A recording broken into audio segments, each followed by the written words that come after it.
श्रोता बंधु मानक अनेक अनेक शुभेच्छा एवं शुभकामना। आज कहानी को समस्त को स्वागत जनाऊँगी। समाज आ साहित्य ये अंगांगी भाव जड़ित आम समस्ते जानती।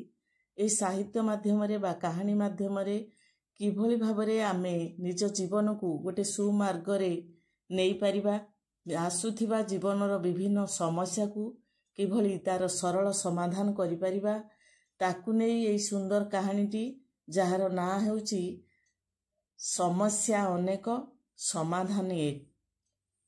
तेणु आउ डेरी नकरी आरंभ करवा आज कहानी। गोटे राज्य थिला, से राज्य खूब समृद्धिशाली एवं धनी राज्यटी थिला। लोकमानकर खाद्यपेय किसी असुविधा नथिला। रहिबा खाइबा सबुथिरे लोक माने खूब आराम रे आनंद रे रहुथिले। जहा कहती घीओ खाई क्षीर रे हाथ धोउथांदी। विभिन्न मौज मजलिस रे समय गुड़िक मध्य सेमानकर कटि जाउथाय। सते जेमिति माँ लक्ष्मी ठाकुराणी तांकर समस्त करुणा से राज्य उपरे ढाली देइथांदी। किंतु एते सबु सुविधा थिले मध्य लोकमानक मनरे शांति बोली किछि नथिला। केवल कौन रहिबा आउ खाइबा पिंधिबा जदि हेइ जाए लोकमानकर, ताले सेथिरे कौन शांति सीमित सेथिरे रहि परिबो शांति? काहा प्रति काहार स्नेह श्रद्धा किछि नथिला। अनेक लोक विभिन्न प्रकार रोग रे पीड़ित रहुथिले। सबुठारु बड़ दुखदायक घटना हला अधिकांश लोक 30 रु 40 वर्ष मध्य मृत्यु मुखरे पड़ुथिले। काहाकू कर्कट रोग होता तो काहाकू जख्मा, आउ काहाकू हृदरोग हलानी तो काहार यकृत खराब हेलानी। अनेक लोक दीर्घ दिन धरी अनिद्रा रोग भी भोग करुथांदी। एही परि भाबरे से राज्य रे मृत्युहार बढ़िबा दिन को दिन लोकमानक मनरे गोटे कोकुआ भय सृष्टि करिथाय।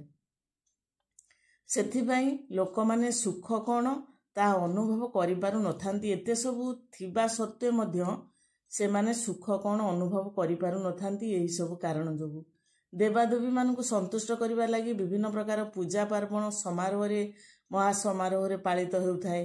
हेले किछि हेले तार सुफल मिलु नथाय। केवल सबुठारु बड़ दुख होइदिला एही शरीर असुस्थ दुरारोग्य व्याधि रे पड़ी लोक माने असमय रे मृत्यु मुखरे पड़ुथिले। ता सहित मध्य काहा सहित काहार संपर्क भल नथिला। किंतु धन संपत्तिर कोनोसी अभाव नथिला लोकमानक मध्यरे। केही एही प्रकार अपमृत्युर सठिक कारण मध्य निर्धारण करि पारु नथांती।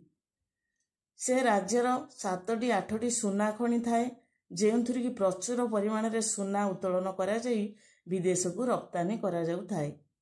ता विनिमय रे से देशरु खाद्य शस्य विभिन्न प्रकार विलास सामग्री विदेशरु आमदानी करा जाउ थाए।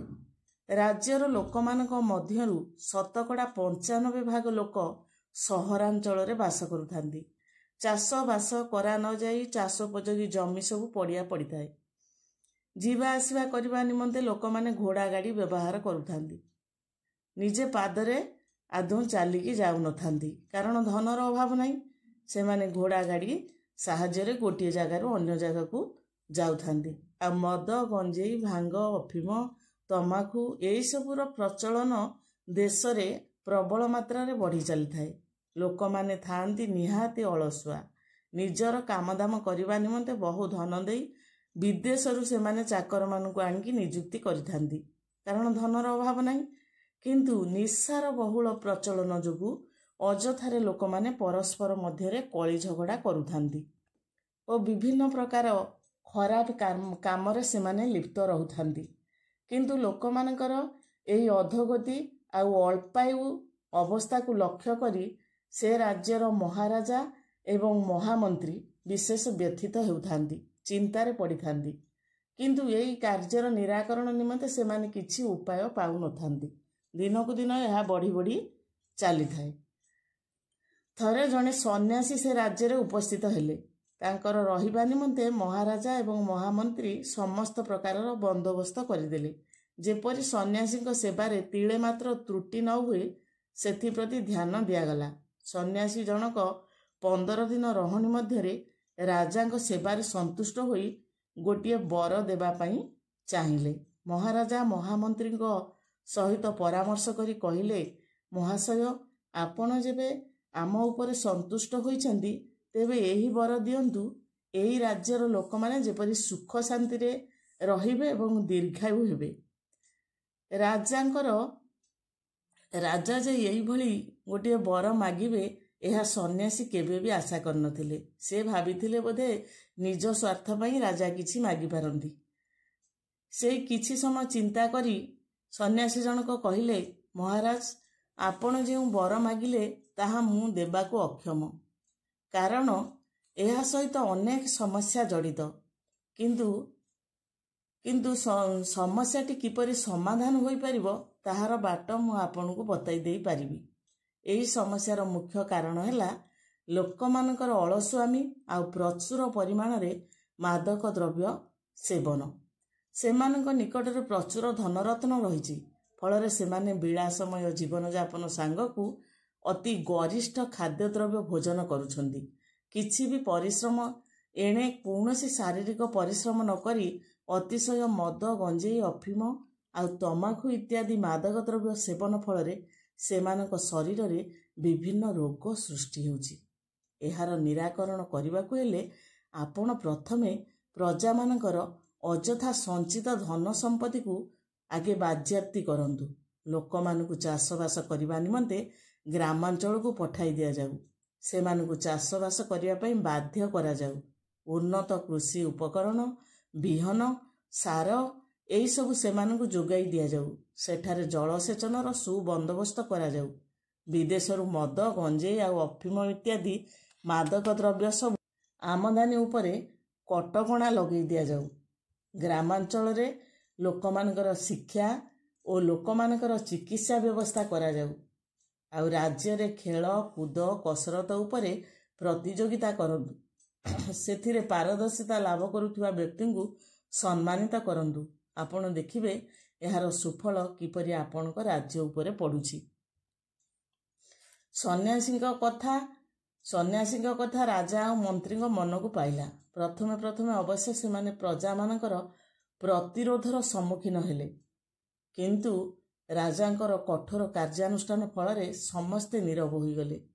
ସେମାନେ ଯେଉଁ କୁ ଅଭ୍ୟାସରେ ପଡ଼ିଯାଇଥିଲେ ସେ ଅଭ୍ୟାସଟା ଛାଡ଼ିବା ପାଇଁ ତାଙ୍କୁ ପ୍ରଥମେ କଷ୍ଟ ଲାଗିଲା। କିନ୍ତୁ ରାଜା ଯେହେତୁ ଦେଶର ମୁଖ୍ୟ, ସେ ଯାହା ଆଇନ ପ୍ରଣୟନ କଲେ ପ୍ରଜାମାନେ ମାନିବାକୁ ବାଧ୍ୟ। ତେଣୁ ସେମାନେ କ'ଣ କଲେ, ରାଜାଙ୍କର କଠୋର କାର୍ଯ୍ୟାନୁଷ୍ଠାନ ଫଳରେ ସମସ୍ତେ ନୀରବ ରହିକି ରାଜାଙ୍କର କଥାକୁ ମାନିଲେ। ସତକୁ ସତ ଖୁବ୍ କମ୍ ଦିନ ମଧ୍ୟରେ ଦୁରାରୋଗ୍ୟ ବ୍ୟାଧି ସବୁ ଲୋକମାନଙ୍କ ଠାରୁ ଦୂରେଇ ଗଲା। ରାଜ୍ୟରେ ସୁଖ ଶାନ୍ତି ପୁଣି ଫେରିଆସିଲା। ଲୋକମାନେ ଦୀର୍ଘ ତଥା ନିରାମୟ ଜୀବନ ବିତେଇବାରେ ସମର୍ଥ ହୋଇପାରିଲେ। ସେମାନେ ଯେଉଁ ଶାରୀରିକ ପରିଶ୍ରମ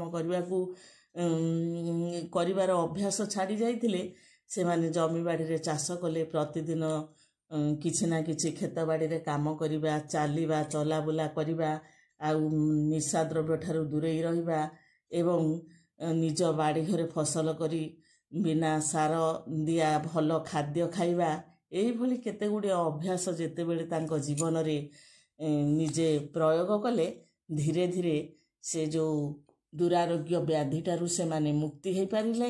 ପରସ୍ପର ମଧ୍ୟରେ ସ୍ନେହ, ଶ୍ରଦ୍ଧା, ଭଲ ପାଇବା ଏସବୁ ଭାବ ବଢ଼ିଲା। ପ୍ରତିଯୋଗିତା, ପୂଜା ପାଠ ଉପରେ ମନ ଦିଆଗଲା।